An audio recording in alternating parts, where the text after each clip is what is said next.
Estamos en compañía de la doctora Violeta Bermúdez, abogada experta en Derecho de Familia, para hablar de un tema que preocupa a todos los peruanos, por supuesto, el aumento de feminicidios en nuestro país. ¿Cómo luchar contra ellos? ¿Cómo prevenirlos? ¿Cómo minimizar estas cifras? Doctora, ¿qué tal? Bienvenida. Muchas gracias, muy buenos días. Buenos días, gracias a usted por acompañarnos. Para empezar con estas cifras que decía yo alarman a los peruanos, quisiera compartir lo siguiente.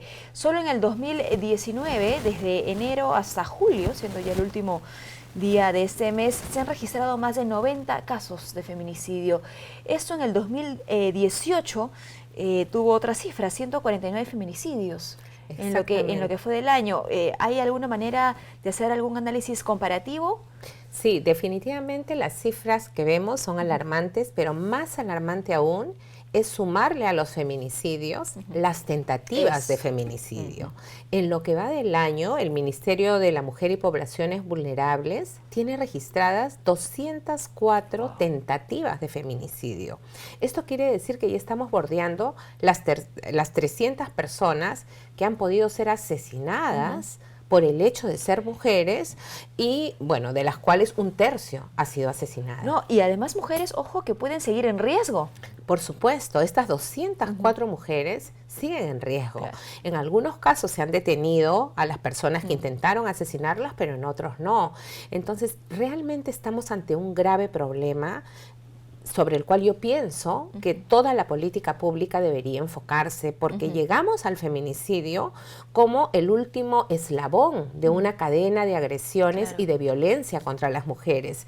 Si vemos los casos públicos que se conocen, la mayoría de mujeres dice que había pasado, o los familiares, perdón, de las mujeres asesinadas, dicen que estas personas habían pasado por episodios de violencia previos.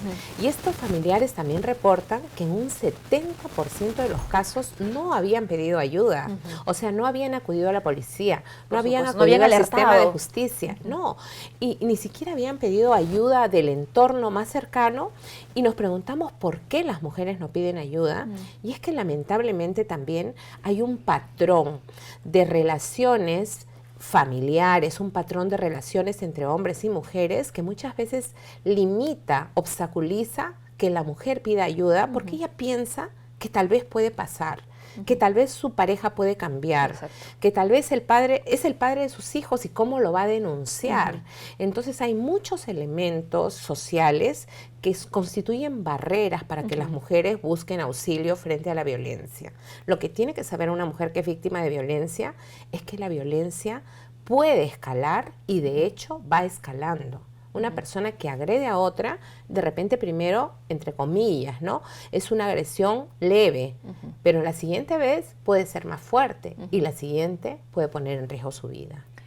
Que minimicemos estas cifras depende, como ha dicho nuestra invitada, de políticas públicas, ¿no es cierto?, de que nuestras autoridades atiendan, respondan, pero también en ese camino tenemos que hacer lo propio nosotras las mujeres y quitarnos, ¿no es cierto?, ese pensamiento que usted decía, esa persona va a cambiar, ha sido solo una vez, no va a volver a pasar, incluso alrededor de la familia, ¿no?, donde vienen las construcciones sociales que usted decía, ¿cómo le vas a hacer eso al padre de tus hijos? Claro, ¿no? a veces y se ha normalizado esta cultura de violencia, pero también en principio una cultura de silencio. Efectivamente, los propios hijos o hijas a veces hacen sentir mal a la madre que quiere denunciar al papá, ¿no? Entonces sí estamos ante una situación difícil y vamos a ver las cifras, efectivamente. Sí, disculpe que nos han puesto ya justamente este cuadro para analizarlo, no es un reporte estadístico de casos con características de feminicidio, podemos ver allí cómo estamos en el 2018, cómo estamos actualmente en el 2019, ¿no? Incluso por meses. Exactamente. Afortunadamente, hoy día las organizaciones públicas están tratando de estandarizar sus registros, sus bases de datos, porque, por ejemplo, hasta el año pasado había discrepancias entre lo que reportaba el Ministerio Público, el INEI, el Ministerio de la Mujer, pero hay un acuerdo ahora interinstitucional porque quien califica el delito es el Ministerio Ministerio Público. El INEI da la información oficial y por eso verás en los reportes estadísticos del Ministerio de la Mujer se dice o sea, actos con características de feminicidio, porque el Ministerio no tiene la competencia para calificar el delito. Estamos hablando de personas que aún no han sido sentenciadas. Que no han sido denunciadas como feminicidas. Entonces, quien califica es quien hace la denuncia. Entonces, ¿qué sucede? Por ejemplo, en los datos del año anterior, podemos ver que tanto el Ministerio Público como el Ministerio de la Mujer reportan un número más o menos similar, uno 149, el otro 150, y el INEI reporta 150 casos de feminicidio. O sea, se está mejorando la información respecto del problema, que es fundamental para tomar decisiones sobre política pública. Ese es el diagnóstico. Exacto. ¿No es cierto? Y mientras más actores estén involucrados, más rica va a ser la información que seguramente se tenga. Ahora, en este diagnóstico, ¿qué se puede decir sobre el papel que juega el sistema de justicia frente a los feminicidios, frente a la violencia contra la mujer? Claro, de acuerdo a lo que informa el Ministerio de la Mujer, solo un 29% de mujeres que están sufriendo violencia acude a buscar ayuda al sistema, es decir, o a la policía o al juzgado, etcétera, ¿no? ¿Por qué solamente un 29%? Por esta, entre comillas, tolerancia y normalización de la violencia, y también porque a veces, cuando ha acudido, no ha recibido la respuesta que esperaba. O sea, las personas que van, no van porque quieren esperar al final del año o de acá algunos meses un resultado. Van porque quieren que la violencia cese en ese momento. Entonces, si bien tenemos una ley muy buena en términos de diseño normativo que admite la adopción de medidas de protección frente a la violencia en el contexto de las relaciones familiares y la violencia contra la mujer en cualquier contexto, muchas veces las medidas de protección no son adoptadas con la premura que deben hacerse. Pero cuando se hacen porque el sistema de justicia está tratando de mejorar, se están fortaleciendo capacidades de los jueces, quien debe ayudar en su ejecución es la policía. Y no tenemos suficientes policías para cuidar a todas las mujeres que están en riesgo. Cuando están esperando, ¿no?, esas mujeres, la visita del policía, que el policía se acerque a la vivienda del caballero que ha sido denunciado. Exactamente. ¿No? Y lamentablemente no pasa, ¿no? Por eso es muy importante, por ejemplo, el involucramiento de los gobiernos locales, porque los serenos, el personal de serenazgo está más cerca a la población y se suma al contingente policial, puede dar su aporte. Pero también es importante que la sociedad civil se sensibilice y se comprometa con este tema. Si sabemos que tenemos a una vecina que es víctima de violencia y que está en riesgo, pues los vecinos, las vecinas estemos atentos para acudir en su auxilio o para solicitar ayuda cuando realmente la persona puede correr en riesgo su propia vida, ¿no? Estamos hablando de derechos fundamentales y estamos hablando de una práctica de violación de derechos humanos que durante muchos años, durante siglos ha sido tolerada y por eso cuesta cambiar. Mira, a nivel mundial, recién en 1980, las Naciones Unidas dijo que la violencia contra las mujeres era el crimen más encubierto de la humanidad. Wow. ¿Por qué? Porque sucedía detrás de las paredes del hogar. Y las cifras, claro, y las cifras del Ministerio de la Mujer. Con pudor, con culpa. Claro, las cifras de los datos que se han presentado, si uno empieza a analizar en detalle dónde se produjo la violencia, dónde se produjo el feminicidio, en el 56% de los casos de los feminicidios o tentativa de feminicidios que se han producido en el 2019, en el 56% se produjeron en lugares aparentemente seguros para la víctima. Wow. Su vivienda, la casa de un familiar, la casa del padre de sus hijos. O sea, donde uno debería estar seguro, en realidad muchas veces está en riesgo. Pusimos hace algunos segundos, por favor, les quiero pedir que nuevamente pongamos un cuadro donde se ven justamente las respuestas, ¿no?, de aquellas víctimas de feminicidio. ¿Qué se hizo, ¿no?, en cada caso? No se hizo nada, miren, 59 casos, ¿no? Denuncia policial, 70%. Hubo 7. Logros, medidas de protección, ¿no? Bueno, la separación, se fue a vivir a otro lugar, 0%. Es como que están allí los escenarios, ¿no? Los tenemos claros, pero nos falta aún responder, doctora. Definitivamente, y de verdad acá lo que se requiere es que hay un cambio cultural. O sea, no podemos relacionarnos con la violencia como con resignación. No podemos resignarnos a perder esta lucha por una vida libre de violencia. Exacto. Yo de verdad trabajo muchos años el tema, trato de colaborar con las políticas públicas y en los últimos tiempos he estado pensando que, bueno, el Estado está tratando, hay que reconocer, de hacer más acciones, pero también invertir más presupuesto público para atender este problema, pero el porcentaje del presupuesto que se asigna a prevención todavía es mínimo. De todo lo que se tiene, solo se estima que un 20% va a prevención. ¿Y más a atención? El 80% va a atención, que es necesario. Por supuesto. Pero me parece que debe ampliarse el presupuesto de prevención, no reducir el de atención, para nada, no, porque ahorita si no, es una emergencia. Los cuadros van a seguir en aumento año con año, ¿no?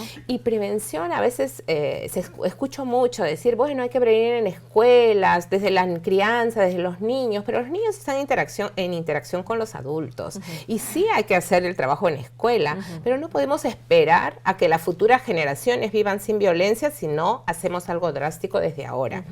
He estado conversando en las últimas semanas, ¿no?, con varios grupos de personas para ver qué se puede hacer en torno a la prevención. Y, por ejemplo, un espacio en el que debería trabajarse es el espacio laboral, donde estamos los adultos, hombres y mujeres. Miren, el Perú se estima que en trabajo formal tenemos al menos 5 millones de personas entre sector público y sector privado. Estos son datos del Ministerio de Trabajo. Entonces, si tenemos 5 millones de personas y en todos los espacios de trabajo nos abocamos, nos concentramos, así como capacitamos en técnicas, así como capacitamos, no sé, en las habilidades para ser un mejor trabajador, la empleabilidad del recurso humano, por ejemplo, ¿no? ¿Por qué no tenemos un compromiso de que los capacitemos en mejorar las relaciones humanas? Y me parece que el Ministerio de la Mujer da un sello justamente a aquellas empresas que toman iniciativas de ese tipo, ¿no? Pero yo pienso sinceramente que debería ser mandatorio. Así como hay una ley ahora contra el hostigamiento sexual y acaba de salir un reglamento que dice que todas las empresas del sector público, privado, Policía Nacional, todos los espacios, las entidades deben capacitar al menos anualmente a su personal sobre estos temas. Y tener un protocolo de acción. Por supuesto, también deberíamos capacitar y sensibilizar a las personas para que cambiemos estos patrones socioculturales. Imagínate que cada ser humano, cada trabajadora llegue a 3 más. Ya estaríamos llegando a 15 millones de personas. O sea, tenemos que pensar a algo que nos ayude a avanzar en escala. Entonces, de pronto una persona se identifica con las características de un agresor y él va a poder también pedir ayuda. Porque si la persona se da cuenta y quiere cambiar, puede encontrar ayuda también en el Estado. Ahora el propio Ministerio de la Mujer tiene un programa para el cambio de las masculinidades. Así es, hacen talleres de masculinidades y atienden a estos caballeros.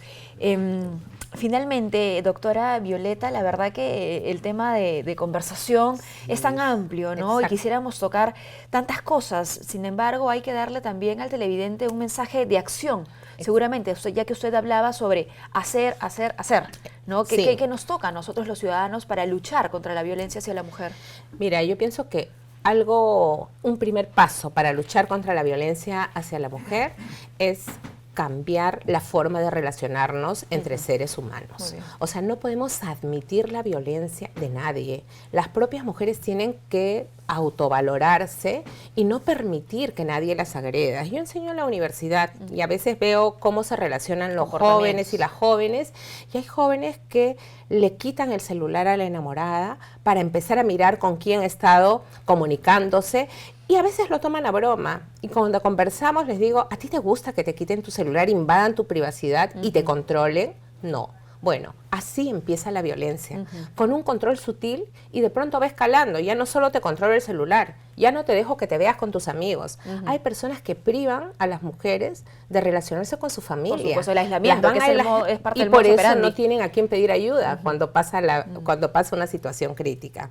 Y bueno, reitero, la violencia escala y tenemos que estar atentos a situaciones que son alertas para o alejarnos de esa persona violenta, o si realmente vemos que esta persona nos interesa mucho, decirle, mira, tenemos que pedir ayuda si tú quieres cambiar, si quieres relacionarte conmigo para que cambies, porque si no, realmente nos exponemos a una situación de violencia mayor.